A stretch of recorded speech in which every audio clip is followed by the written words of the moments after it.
to day 3 of the road to rediscovery. Thank you guys for your patience as I navigated a couple technical difficulties. But it is day 3, y'all, and we're going to get into it. I will not hold you all long. If you are new to my channel, new to this series, my name is Kiara J. Mason.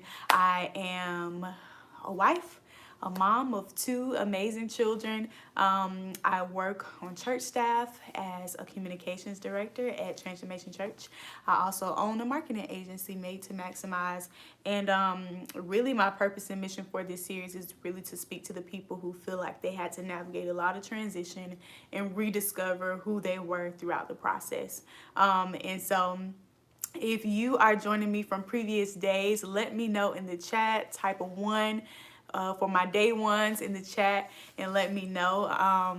But yeah, we are really going to get into it. And so I shared in previous videos that what I recognized was the Lord was putting me through really like a 7-step cycle every single time I face another transition. So I went from I'm going to school for social work, being a social worker, to being a content creator, then a stay-at-home mom, then owning a marketing agency, and then being in full-time ministry, a lot of different things, nonprofit founder, all those different things.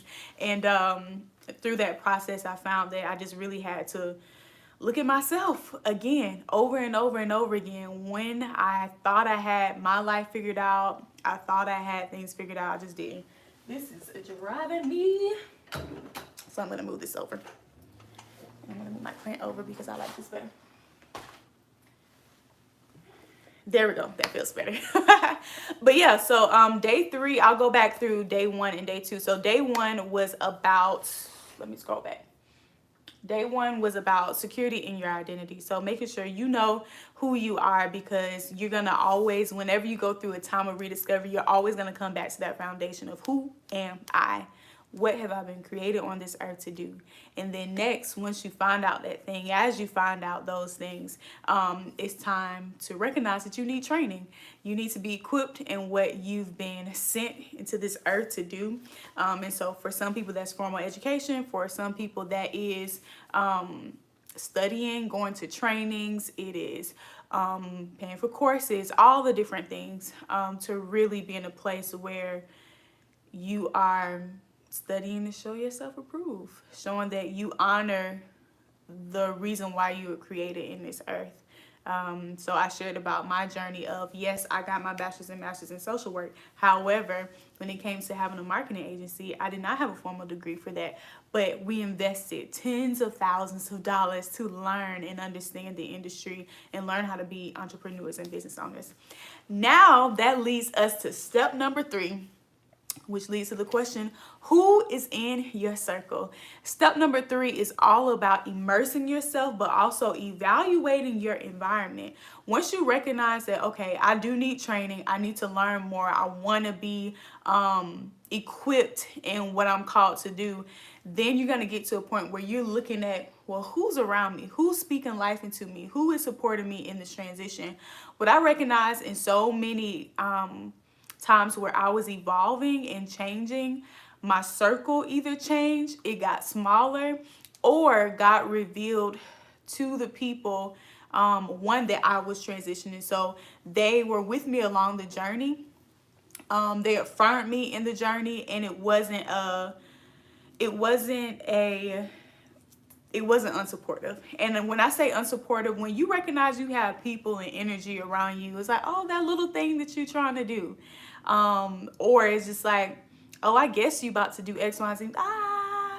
You might want to watch your circle. You might want to see, are these the people that I want in my environment in this time? Because it's such a precious time of transition. And when you're transitioning, you want to be careful of who's speaking into you, because oftentimes that can determine if you want to keep pressing on, or if you're like, I might second guess myself.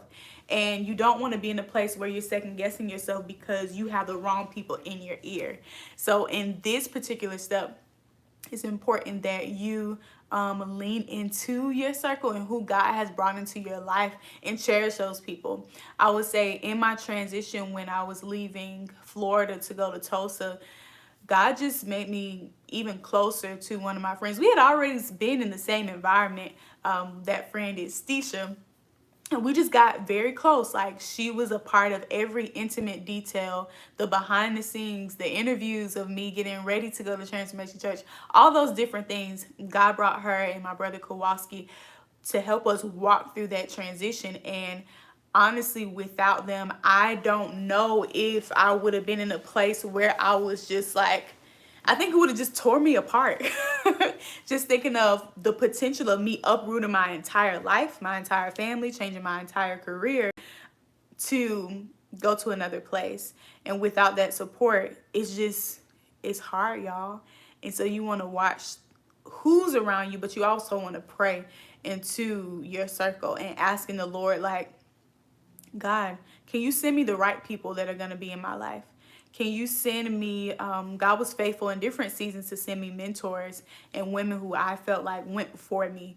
So they had experienced a lot of the things that I had experienced right before I got there. And they were able to lead and guide me emotionally, prepare me in ways that, I couldn't prepare myself. And so I was always super grateful for that. In this time and in this step, in step number 3, I would say that it's important that you do it scared and you take that leap. So when you're in a time of transition and you're learning new things about yourself, it's a very vulnerable moment. It's a vulnerable time. You don't want everybody in your business.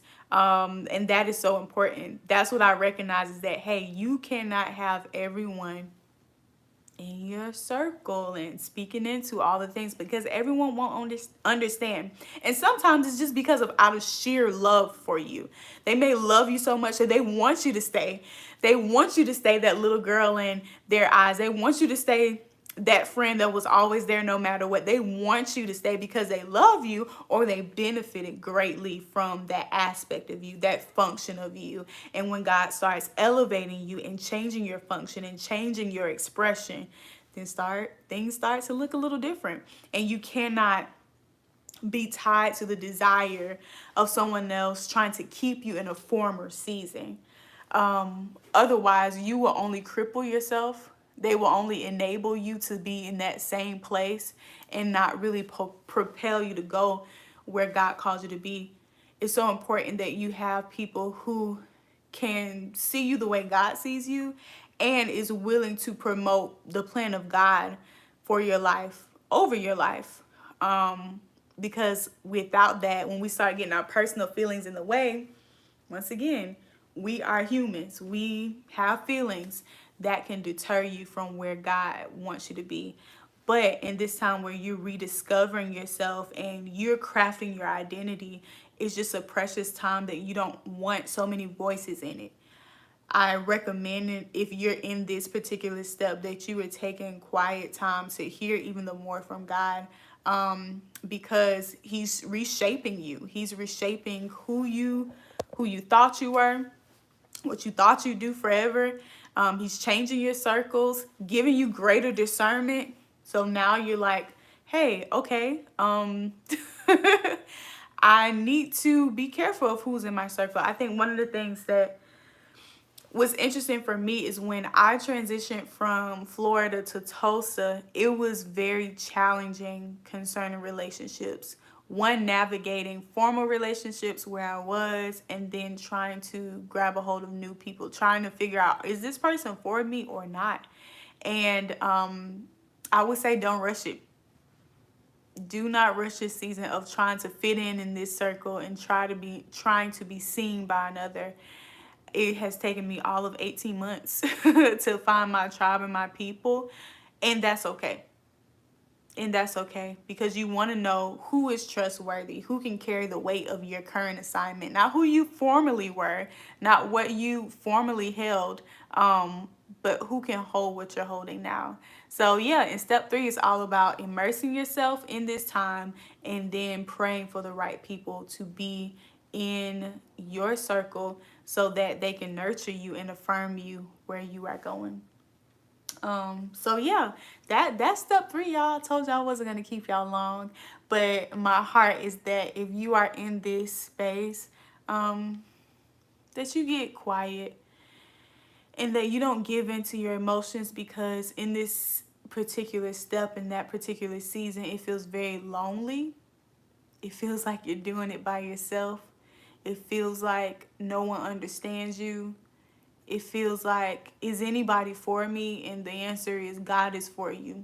And if God be for you, who can be against you? And I know that sounds very cliche, but I had to hold on to the word of God whenever I was in this season multiple times, where I was wondering who was for me, and tracking my relationships and wondering, okay, is this an edifying relationship? Is this something I should continue in?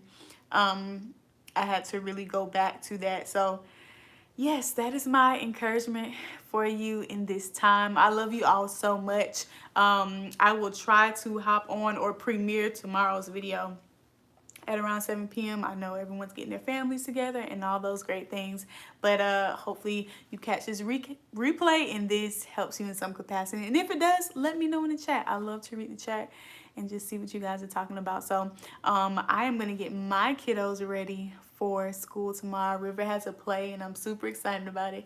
So yeah, I'll see y'all later. Bye.